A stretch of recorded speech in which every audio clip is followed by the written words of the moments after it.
बिस्मिल्लाहिर्रहमानिर्रहीम, अस्सलाम वालेकुम। आप इजी वीज़ा यूट्यूब चैनल देख रहे हैं। आज की वीडियो ख़ास है। वजह उसकी ये है कि हम बात करने जा रहे हैं यूरोपियन वर्क वीज़े के ऊपर, और जिस कंट्री का नाम है लिथुआनिया। लिथुआनिया के ऊपर हम दोबारा बात क्यों कर रहे हैं? मामला ये है कि आपको इस सेक्टर के ऊपर, इस कंट्री के ऊपर हर साल, कम से कम हर साल बात करनी पड़ेगी, क्योंकि चेंजिंग इतनी रैपिडली हो रही हैं और बहुत सारी मालूमात हैं जो किसी एक वीडियो में इकट्ठे होकर आप कंप्लीट नहीं कर सकते। इसलिए ये मुकम्मल प्रोसेस आपके लिए है। आप इसको एक बार गो थ्रू करें, अपनी रिसर्च करें, अपने आप को मुकम्मल तौर पर देखें। फिर मैं आपको बताऊंगा कि आज इस वर्क वीज़ा की फीस क्या है, आप अर्जेंट कैसे ले सकते हैं, आप नॉर्मल कैसे ले सकते हैं, और अर्जेंट में और नॉर्मल में पैसे कितने लगने हैं, नेशनल वीज़ा कौन सा है, 3 मंथ वीज़ा कौन सा है, 9 मंथ वीज़ा कौन सा है, 2 ईयर वीज़ा कौन सा है, 1 ईयर वीज़ा कौन सा है, और ये कैसे मिल सकता है। ये तमाम बातें आज की वीडियो में कवर हो जाएंगी। सबसे पहली बात यह है कि मैंने कहा कि हर साल बात करना ज़रूरी है, तो उसके साथ आप मज़ीद एडवांस इंफॉर्मेशन दे सकते हैं। नंबर 1, सबसे पहली बात यह है कि 2023 में जब हमने इसके ऊपर बात की थी तो आपको मैंने इन्फॉर्म किया था, दोबारा कह रहा हूं कि 40,250 अफराद को उन्होंने कहा था कि हम वर्क परमिट देंगे। ये चीज डॉक्यूमेंटेड है, ये चीज गूगल पे अवेलेबल है, आप रीड कर सकते हैं, स्टडी कर सकते हैं कि उन्होंने फिर उसके बाद क्या हुआ कि 40,250 वर्क परमिट इशू किए। क्लियर हो गया।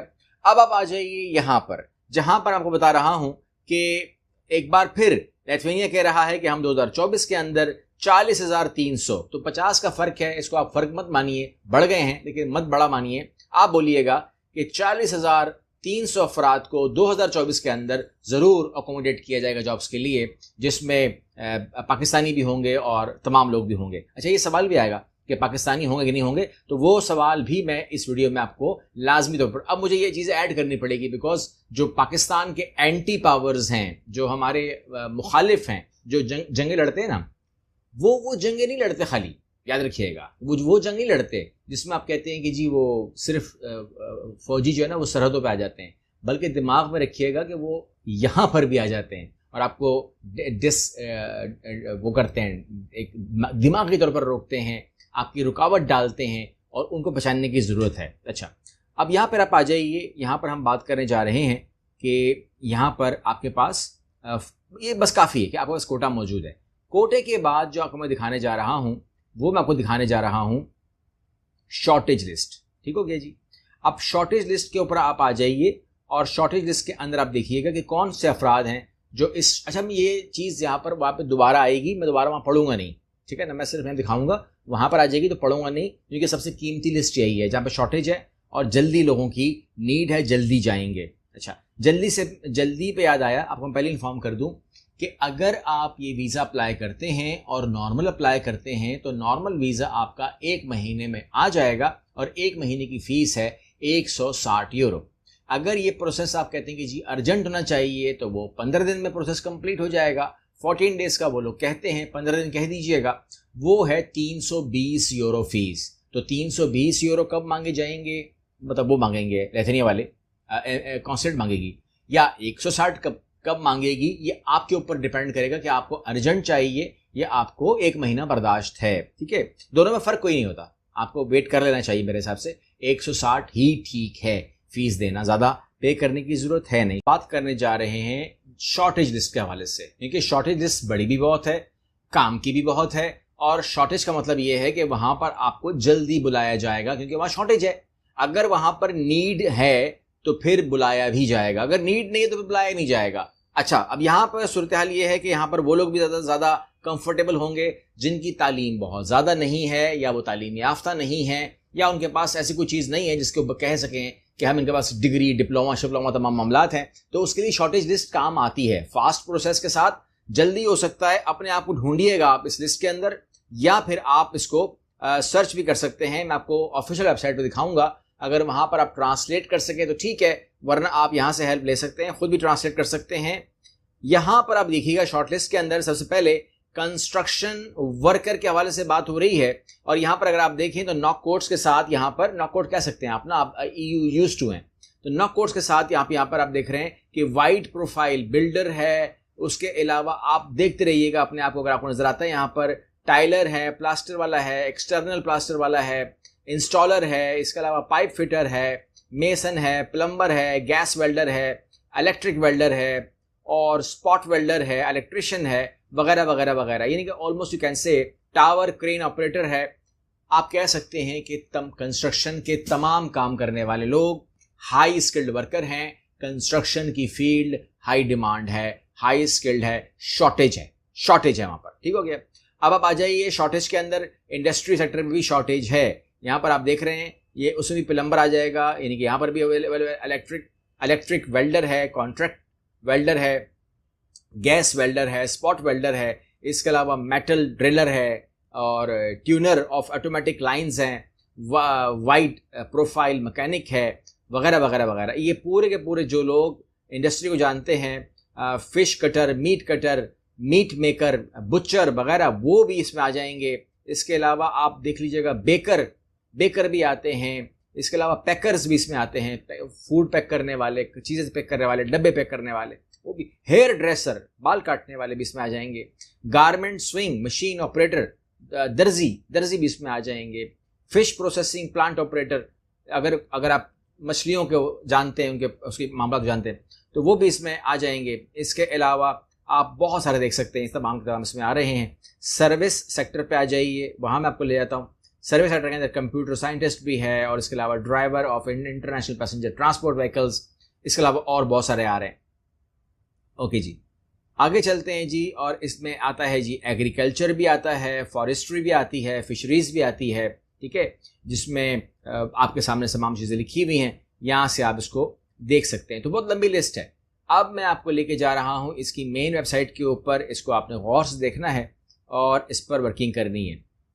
ये हम उसकी ऑफिशियल वेबसाइट पर आ गए हैं। यहाँ मैं आपको दे दूंगा इसका लिंक पे आप करेंगे क्लिक तो आपको ये वेबसाइट खुल के मिल जाएगी। यहाँ पर वो सवाल करता है आपसे कि अप्लाई एज यानी कि आप फॉरेनर हैं, आप आउट ऑफ लिथुआनिया हैं, या आप सिटीजन हैं यहाँ के, या आप अदर हैं, आप बिजनेस एंटिटी हैं, क्या हैं। आपने कहा जी मैं फॉरेनर हूँ, तो आपने फॉरेनर पे क्लिक कर दिया। ठीक है, यहाँ पर सबसे बड़ा जवाब जो आपको मिलेगा, जो ज़रूरी भी है, वो ये है कि क्या पाकिस्तान इस लिस्ट में है कि नहीं। तो आप पाकिस्तान लिख के ढूंढ लीजिए, आपको पाकिस्तान मिल जाएगा। पाकिस्तान पे क्लिक कर दीजिए। तो वो सवाल जो दुश्मनों का हो सकता है कि पाकिस्तान हो, तो अगर आप पाकिस्तान से हो तो यहाँ मत देखा करो। यहाँ पर पाकिस्तान को एक्सेप्ट किया गया है, यानी कि being a Pakistani you can apply for this process. जो मैं आपको दिखा रहा हूँ इस टाइम, ज़ाया नहीं होगा, काम ही आएगा। तो यहाँ पर सर्विस ऑफ चॉइस जो है वो हमारी नेशनलिटी ऑफ पाकिस्तान चल रही है, ये आप स्क्रीन पे देख रहे हैं। इसके बाद I am person who left Ukraine, नहीं जी मैं ये नहीं हूँ। I want to get resident permit, तो ये आप क्लिक कर दीजिए। और यहाँ पर कह रहा है कि if you come to Lithuania or live in Lithuania for work, education, legal activities, for family reunification, otherwise you must obtain a resident permit in Lithuania। बिल्कुल जी, बिल्कुल मुझे चाहिए। मैंने क्लिक कर दिया इसके ऊपर। मेरे सामने 3 ऑप्शन और आ गए हैं कि I want to receive temporary resident, I want to receive permanent resident, I want to change employer. ठीक है, यहाँ पर मेरे पास ऑप्शन आ गए हैं, तो मुझे क्लिक करना है कि I want to receive temporary resident. ये मैंने क्लिक कर दिया। कहते हैं कि if you intend to stay in Lithuania for longer than 90 days in 180 days period, you must apply for temporary resident permit, please click here for more information. इस पे click कर दीजिए। आपके सामने ये पेज आ जाएगा। यहाँ पर I want to arrive to Republic of Lithuania and stay for more than 3 months। बिल्कुल, किस काम के लिए करना चाहते हैं बताइए। आप करना चाहते हैं for family, for work, for science, for legal activity, others. तो आप बोलिए हम करना चाहते हैं फॉर वर्क वीज़ा। वर्क पे क्लिक कर दीजिए।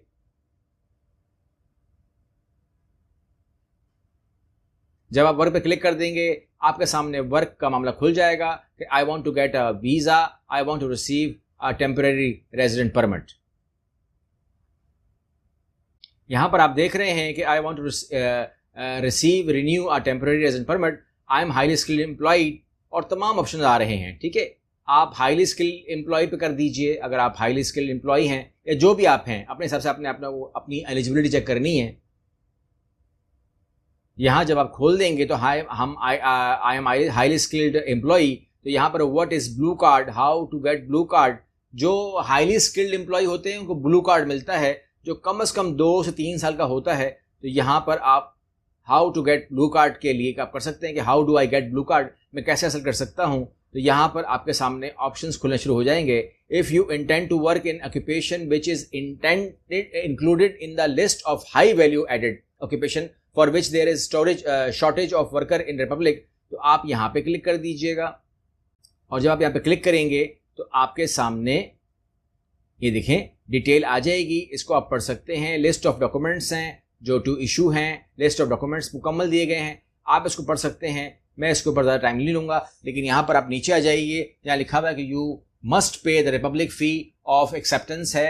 कितनी है जी? Based on a general procedure 160 euro, based on urgent procedure 120 euro, और जो बेस्ड ऑन जर्नल प्रोसीजर है वो 1 महीने का है, और जो अर्जेंट है वो 15 दिन का है। ये आपको मैं इन्फॉर्म कर चुका हूँ। अब इसको आप कहते हैं हम करेंगे कैसे? करने के 2 तरीके हैं आपके सामने। ये आप देख रहे हैं कि आपके पास जो आपकी वो है ऑफिशियल वेबसाइट वो खुली हुई है, इसको आप ले सकते हैं। आप यहाँ से लीजिएगा। अगर आप अपने आप की आप समझ लीजिएगा, सबसे पहले आपने करना क्या है। सबसे पहले आप अपनी असेसमेंट ये करें कि आप इन लिस्ट में आते कि नहीं आते, आप कम से कम शॉर्टेज लिस्ट में आते कि नहीं आते, आप हाई डिमांड में आते कि नहीं आते। अगर आप अनस्किल्ड हैं तो भी काम कर सकते हैं, अगर आप अनस्किल्ड हैं तो भी काम कर सकते हैं, लेकिन अगर आप इसमें आते हैं तो फिर तो आप बहुत अच्छा कर रहे हैं। ठीक है, ये आपने दिमाग में रखना है।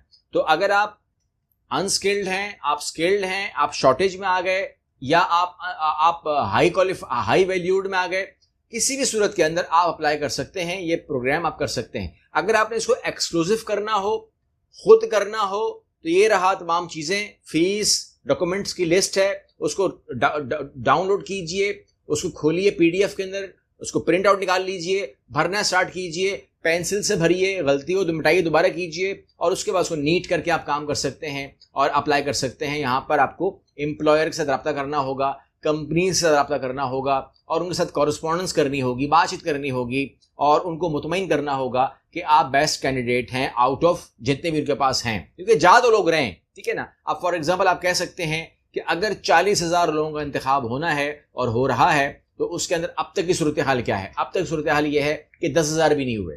ठीक है ना। तो अभी एक बड़ा नंबर अवेलेबल है, आप तकरीबन 30,000 में से एक बंदे हो सकते हैं जो जाएंगे। तो जाएंगे तो सही, मतलब मान लीजिएगा कि अभी से लेकर के एंड ऑफ द ईयर 30,000 लोगों ने फ्लाई तो करना है। अब वो आप भी हो सकते हैं।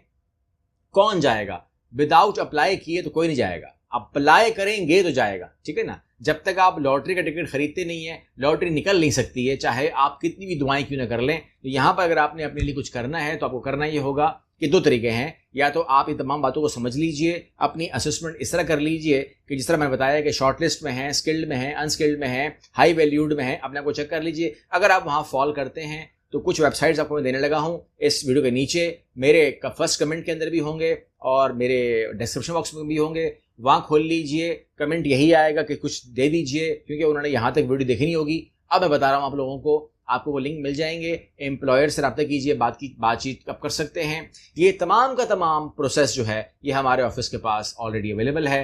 आप उनसे भी कह सकते हैं कि जी मुझे लिथुआनिया के अंदर एक्सक्लूसिवली अप्लाई करना है, या मुझे Europe platinum as a whole apply करना है। उसके अंदर आप लिथुआनिया को अपनी प्रेफरेंस कंट्री बना करके ज़्यादा फोकस कर सकते हैं, इस पर भी ज़्यादा फोकस कर सकते हैं, लग्जमबर्ग पे भी कर सकते हैं, आयरलैंड पर भी कर सकते हैं। और आप अगर जनरली सब पे करेंगे तो ये साल आपके लिए कामयाबी का साल होगा, इसमें तो कोई शक नहीं है। इंशाल्लाह अगली वीडियो में मिलते हैं। अपना बहुत सारा ख्याल रखिएगा। अल्लाह हाफिज़।